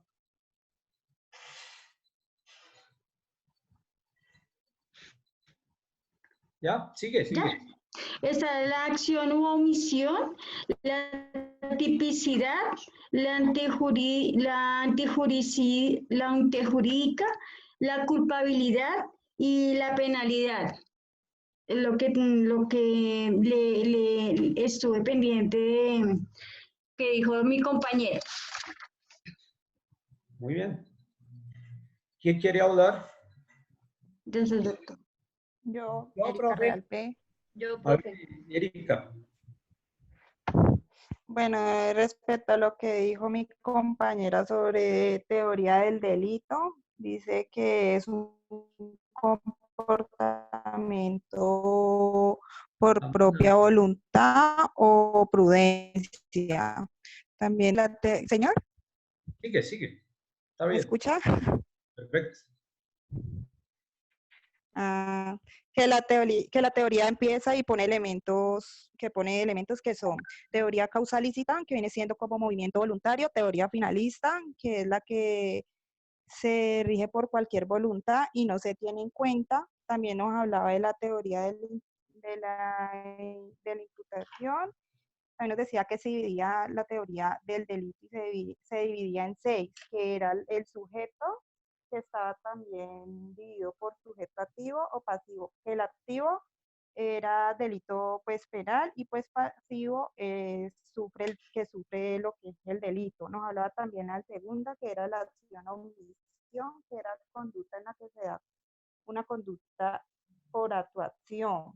Nos hablaba de la tipicidad, que es el tercero, que el que matare da muerte, que era el que matare o dará muerte a otra persona. Nos hablaba también del punto 4, que era antijuridicidad, que es posee un hecho típico contrario al ordenamiento jurídico. Nos hablaba del quinto, que era culpabilidad, que también decía que era imputación, título y culpable. Y el punto 6, que era penalidad o punibilidad, que ese ya lo hacía por medio de un juez, que eran pues como los únicos ahí que eso lo vaya por medio de un juez, pues que ya eran los únicos que decían, pues. Bueno, está bien. Ahí está bien. Olga Piedradita.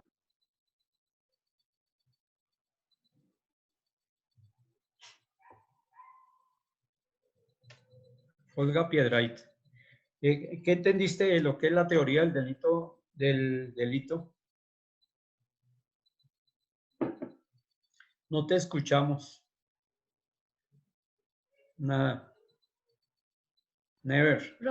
Profe, ¿puedo participar? Yo no he participado. Ya. Espera a ver si doña Olguita puede o si no participas tú. Nada.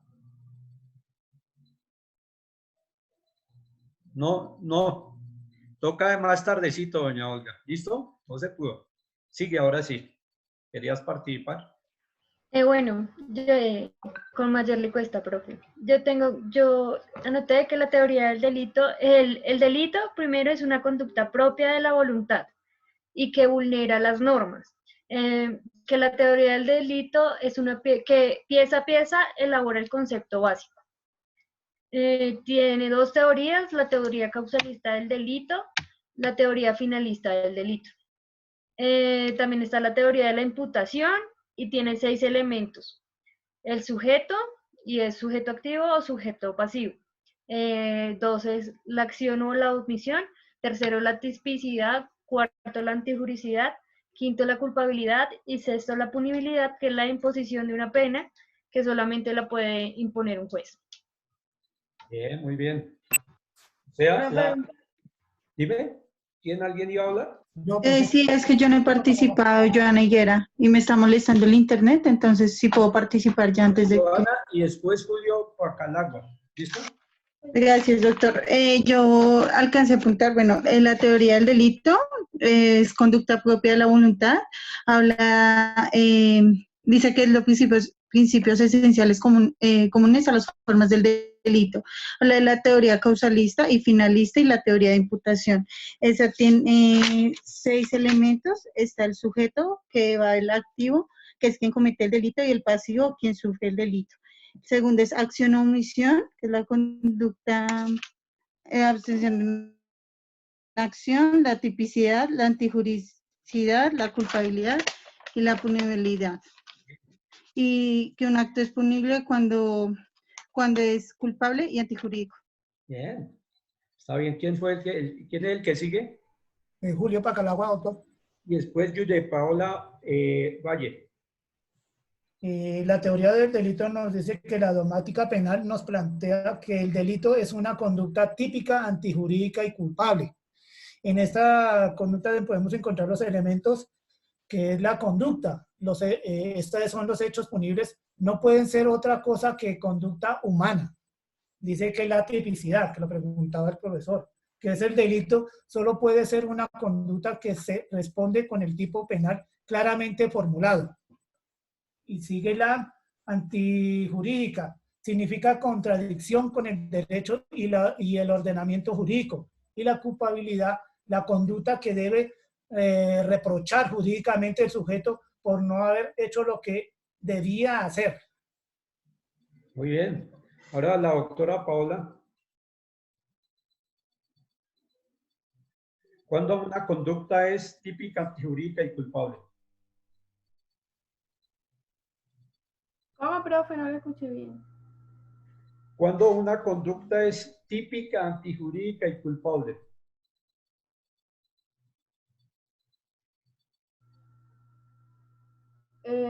Profe, lo que yo tengo acá es que dice que el delito se integra con 3 categorías, sedes o escalones, a saber, conducta típica, antijurídica y culpable. Dice que es el orden metodológico de esas 3 categorías. No tengo una cosa. A ver, Juan Macías, refréscanos sobre la teoría del delito.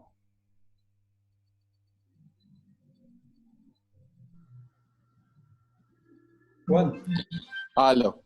¿Ya? ¿Me escucha, profe? Sí, perfecto. ¿Cuándo una conducta es típica, antijurídica y culpable? Bueno, típica cuando se describe la conducta prohibida. Antijurídica, que es la ausencia de causas de la justificación. O sea, de la constatación de la conducta. ¿Y qué más me decía, profe? ¿Qué más me preguntó? Culpable. Y la culpabilidad, pues la relación psicológica que une al autor con el hecho. Bien, Básicamente es eso. Es un concepto corto y sustancioso que nos ha dado. O sea, la antijuridicidad es... Profe, me gustaría hacer un... Qué pena, compañero. Deje de hablar el profesor. ¿Qué, profe? Perdón. ¿Quién iba a hablar? Oscar Ávila, profe, me gustaría hacer un recuento. Hágale pues, Oscar. Bueno, profe, ahí decimos que en cuanto al sujeto, hablamos de un actor. Cuando decimos que es un actor pasivo, estamos hablando de una persona que es el autor intelectual, ¿cierto? El que crea como tal, digamos, una acción. Cuando hablamos, ese es el pasivo. Cuando hablamos del activo, es pues la persona que efectúa como tal la acción. Cuando decimos tipicidad, nos referimos a que esa actuación esté descrita en la norma. ¿Como qué? Pues como un delito. La antijuricidad es un acto contrario a la ley. O sea, quiere decir que vaya en contravía del ordenamiento jurídico que se tiene en un Estado. La culpabilidad, decimos que aquí actúa, se tiene presente el dolo, que es donde se media la voluntad de la persona, y pues la culpa, que si bien es un actuar que de pronto no se quiere, por ejemplo, en un accidente de tránsito, pues muchas personas no quieren tener un accidente de tránsito, pero suele suceder que por una imprudencia puede ocurrir pues un accidente y esto puede llevar incluso a un homicidio. Y la punibilidad o la penalidad, que es la imposición pues de la pena. Estas están contempladas pues como tal en el Código de Procedimiento Penal y en el Código Penal, que esos dos pues van de la mano. Era eso, profe. Muy bien. Estuvo bien la intervención y la interpelación. Entonces, la antijuridicidad es aquel desvalor, ¿no? Que posee un hecho típico, contrario a las normas del derecho penal. No solo al ordenamiento penal. Para que sea delictuosa la conducta, o sea, para que sea delictuosa, la conducta debe ser típica, antijurídica y culpable para que sea delictuosa, ¿sí? La antijuridicidad es otro de los elementos estructurales del delito, sencillamente, ¿sí? Entonces, para que la conducta sea delictuosa, ¿qué debe contener? A ver, ¿quién? Olga Piedrahíta ya habló. Doctor. Tiene problemas con el audio. Doctor. Andrea Durán. Doctor, buenas noches, con Andrea Durán. Doctor, le voy a hacer el recuento de mis apuntes así de rapidez. No, una pregunta puntual. Señor. Para que la conducta sea delictuosa, ¿qué tiene que ser? Debe ser típica, antijurídica y culpable, es decir, que sea una conducta punible, que vaya contra la ley y merezca una sanción o castigo. Muy bien, muy bien. Entonces, a ver, Sarita. ¿Sí está, Sarita? Sí, señor. Ah, bueno. Para que la conducta sea delictuosa, ¿qué elementos debe tener? Debe tener el elemento Tiene que ser una conducta típica, antijurídica y culpable que sea merecedora de un castigo. Perfecto. O sea, las respuestas claras, sencillas y concretas son las que se deben utilizar en todos los eventos. Muy bien, Sarita. Entonces, mañana tenemos parcial, ¿no? Hay un solo personaje que está excluido del parcial. ¿Quién es? ¿Vino? Si vino, hoy queda excluido, si no le toca presentarlo. ¿Quién quedó eximido del parcial de mañana? No vino. Vea, dañó la exclusión del parcial. Voy a anotar aquí. Le tocó presentarlo. Entonces, todos entran al chat, pero entonces vamos a dejar entrar día 5, ¿no? Voy a hacer una sola preguntita con una o dos preguntitas. Va a ser sencillo, porque a mí en los parciales y sobre todo que el grupo ha sido Profe, bueno. qué pena, una acotación. Es importante que los compañeros sepan que la sesión de mañana va a quedar como sala de espera. Significa que todos tienen que loguearse, pero solamente el profesor es el que escoge quién entra. O sea, tienen que loguearse normal, pero no todos van a poder entrar a la sesión porque mañana pues, se va a programar como sala de espera. O sea, todos entran, quedan en sala de espera y yo les voy diciendo por el WhatsApp quiénes se activan. ¿Listo? Digo, entran estos 5 y entonces los activamos para que vayan entrando. ¿Sí entendieron cómo es la metodología que vamos a utilizar mañana? Les decía que yo no... El grupo perdón, profe, qué pena. Entonces, como la primera vez que yo no sabía cómo ingresar y les di sala de espera y que ellos me tenían que pedir permiso para entrar, que después si se dieron cuenta ya nadie me pedía permiso, esa es la tal sala de espera. Mañana, simplemente entro normal y ya. Mañana la doctora Villa les hace un escritico ahí por WhatsApp y les explica cómo es Qué pena, yo interrumpo, Panchita y profe, pues es que lo más fácil es que se habilite la sala de espera, ¿sí? Y el mismo profe, pues ya como tiene la lista establecida, el mismo programa le establece la lista, pues usted va escogiendo de a 5. Es que eso es lo ya que cuando vaya dijimos. terminando, Claro, pero no hay necesidad de contar con el grupo de WhatsApp, sino que él de una vez nos va dando pista para que nosotros vayamos entrando y ya. Sí. Pero a mí me gusta más que estén preparados, ¿sí? Obvio. Eso es lo que vamos a hacer, sencillamente. En todo caso, está bien la sugerencia, pero era lo que había explicado la doctora Villa. Entonces yo les comentaba, ya no más interrupciones, les comentaba que el grupo es bueno, han asistido después de la segunda o tercera sesión, la mayoría han asistido, siempre han sido 71, hoy hay 66. Hay que relacionado, porque esto está grabado, quienes faltaron. A los que han faltado más de una o dos veces, pues el parcial va a ser diferente. En todo caso, les sugiero que estudien todos los trabajos que se les ha encomendado, que los lean, o sea, que si uno pregunta algo, tengan el conocimiento de lo que hicieron. Porque si uno hace un proyecto, por ejemplo, la tutela, por ejemplo, si yo les pregunto, háblame de la tutela, ¿quién está? Si uno hace las cosas, tiene que saber y tener conocimiento de lo que hizo. Cuando uno pregunta y no responden, es que no lo hicieron realmente. Hay tutelas, yo les había dicho que elaborara cada uno una tutela. Podía ser con el nombre a título personal o elaborar una tutela con el nombre de otras personas que lo haya elaborado uno mismo, ¿sí? Sencillamente, que tenga el conocimiento. En todo caso, yo ya les había dicho mi metodología. Uno tiene la libre cátedra, ¿no? El docente tiene la libre cátedra. Y aquí yo estoy combinando varias situaciones prácticas, porque no solo es la teoría, no solo la teoría no funciona así como tal. Tiene que haber actividad, tiene que haber una enseñanza técnica, como cuando hay una defensa técnica, tiene que demostrar cómo son los elementos. Cuando ustedes tengan una duda, pues ya saben que tienen mi línea y pueden preguntarme, no hay ningún, o por intermedio del representante, ¿sí?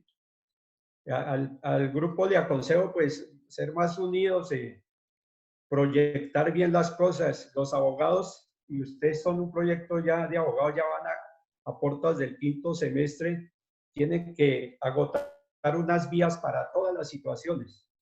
No es que un juez cometió una conducta, que el siguiente es el circuito y no, de una vez se vaya al tribunal. No, hay unas conductas regulares que uno debe agotar. Y uno de abogado siempre debe solicitar y tiene esa potestad de solicitar cualquier situación, aclaración, y hacerlo por la vía legal y en forma respetuosa. Los docentes estamos aquí para atender todas las situaciones. ¿Listo? Hoy hay una polémica, pero contra mí no ha habido ninguna queja ni nada en absoluto. Nunca he tenido ese problema. Y yo creo que la mejor forma de uno aprender es la metodología que estamos utilizando. Ahí todos se les pregunta, todos participan, porque yo fui estudiante, inclusive sigo siendo estudiante, uno ya sabe todas las situaciones que presentan con los estudiantes, entonces tratemos de ser unidos, todo el grupo, respetuosos y salir adelante, pensar ya, proyectarse, ya ir pensando más bien en el proyecto de tesis, qué es lo que van a hacer porque el tiempo pasa volando. Entonces pensar en cosas positivas, pensar en qué va a hacer uno. Y esta pandemia tiene que cambiar la personalidad, el concepto de las personas. Tienen que ser ya personas de bien. Y yo creo que en la vida nunca habíamos estado tan unidos y tanto tiempo con nuestras familias. Entonces es importante saber llevar todas las situaciones, ser tolerantes, intentar salir adelante por sobre todo, mis doctores. Y les deseo mucha suerte y yo soy una persona que veo cuando las personas participan, asisten y todo, nunca se van a quedar conmigo, nunca. Y las personas pueden opinar, preguntar muy respetuosamente y por eso está el docente. ¿Listo? En todo caso, mucha unión y mucha fuerza y adelante en estas situaciones. Gracias, doctor. Doctor. Profe, gracias, profe. Profe, las exposiciones que están para el lunes, las que faltan. Sí, yo les voy Doctor, una pregunta. Mañana es el parcial, sencillamente. ¿Listo? Vamos a hacerlo así. Y ahí seguimos el lunes con el desarrollo del programa, pero metiendo también por ejemplo, yo lo del combo y eso, de pronto sí es de penal especial, pero cuando uno mete esto es porque sabe que en el desarrollo de esto se aprende la terminología, los procedimientos, todo. Ya una persona en 5º semestre ya tiene que saber cómo es el desarrollo de un proceso penal. ¿Sí? Y lo de la tutela es importantísimo también entenderla. ¿Iba a hablar alguien? Doctor, sí, yo, Erika. Doctor, yo tengo una pregunta. Erika. Sí, dime, doctora Erika. Erika. Sí, hágale pues. Es que yo tengo una pregunta respecto al doctor Juan Carlos Vera, si no me quedó claro, pero él nos hablaba que cuando hacían la captura, que tenía 36 horas la persona y que eso lo hacían rápido, pues como para que no fuera a haber problemas, que cuando ya estaba pues capturado y eso. Entonces me quedó como la duda de cómo funciona eso. Mayerly, no, eso lo explicamos. Es el término que tiene el fiscal, las 36 horas, para presentárselo al juez de garantías y realizar el triple combo. Son las 36 horas que tiene. Lo que pasa es que la fiscalía trabaja en conjunto con la policía judicial. Esas son las 36 horas que tiene. Pero eso lo tiene el fiscal. No, pero trabaja con la policía judicial. La policía judicial se lo presenta al fiscal para que lo presente al juez de garantías. Y el término perentorio son 36 horas. Si lo presentan después de las 36, que ya después iremos a hablar de eso, ya se declara ilegal la captura. ¿Listo? Vamos a traer también otros personajes que yo creo que es bueno alimentar y oír términos. Él ya retroalimentó situaciones que ya habíamos hablado. Voy a traer un magistrado del Tribunal Superior de Cundinamarca de la Sala Penal. Voy a traer también a un personaje que vive en Ámsterdam, que es abogado penalista y es politólogo. que nos haga unas charlitas que esas son buenas y cortan el hielo y lo tradicional para cortar ese hielo que existe, ¿no? Y un poquitico tener otro Bueno, personaje ahí al gracias. frente. Bueno, ¿Qué hora es? gracias. Uy, todavía faltan 7 minutos mientras saco la foto. Y ahí se entró una llamadita de mi hijo. Entonces, yo creo que así como traemos, y lo mismo voy a traer a una colega de la especialización y maestría que es fiscal, está de fiscal en Soacha, y a otro colega mío, un juez penal municipal, que es bueno tenerlos. Entonces, yo les voy a decir con anterioridad para igualmente las preguntas que tengan las mandan ahí por el chat y yo se las transmito para que no haya desorden. ¿Listo? ¿Están de acuerdo en eso? Que traigamos personas que nos puedan retroalimentar la temática y la... Excelente, doctor, una buena idea. Excelente, buena idea. Súper, Me parece muy bien. Bienvenido a todas esas Pero, ideas. buena idea, Dale, sobre todo. Señor. ¿Qué Son opina otros don Juan conceptos. Macías? Muy bien, doctor, muy bien, muy bien. Me parece perfecto. La verdad me parece muy chévere. Claro, por ejemplo, ahí conocimos cómo es la labor de un defensor público. Generalmente están 24 horas, pero ahorita con lo de la pandemia los tienen apenas 12 horas. Pero siempre que haya un detenido, si no tiene abogado de confianza, está el defensor público, porque antes existía ese problema en Ley 600. Si estaba uno en un municipio, como me correspondió a mí, estando allá, y llegaba un detenido y no había un abogado, tocaba nombrar una persona que reuniera ciertos requisitos sin ser abogado, para nombrarlo abogado de defensor de oficios, es decir. Pero ahora está la Defensoría del Pueblo en todo el país, en los municipios, en todas partes hay Defensoría del Pueblo. Entonces es importante. Y vamos a conocer las actividades de cada personaje, inclusive la personería distrital voy a traer también. Hay unas charlitas más corticas porque el doctor Juan Carlos Vera ese se nos tocó cortarlo, ¿no? Porque los abogados cuando ya dominan el tema cogen la palabra y toca quitársela o si no se lleva todas las 2 horas. Pero es importantísimo. ¿Listo? En todo caso, les agradezco y este grupo está chévere. Sigan adelante, muchachos, lúchenla. Piensen nomás en la proyección del grado, en salir adelante, no en otras cosas que no traen beneficios. Bueno. Gracias, profesor, por su Bien, recomendación. profe, gracias. profe. Un abrazo. Gracias, profe. Gracias, profe. Mañana empezamos a las 6 en punto. Mentiras, a las 8 porque yo no tengo casi a las 6. Entonces, a las 8 en punto. Un abrazo y cuídense mucho. Profesor, Gracias, feliz noche. Chao, chao. Jefferson.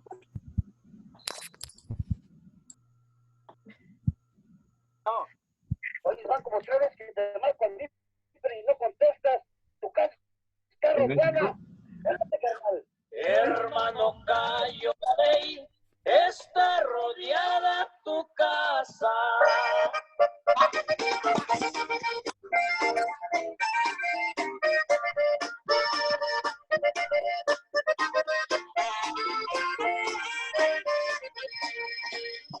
Hermano Cayo, la ley está rodeada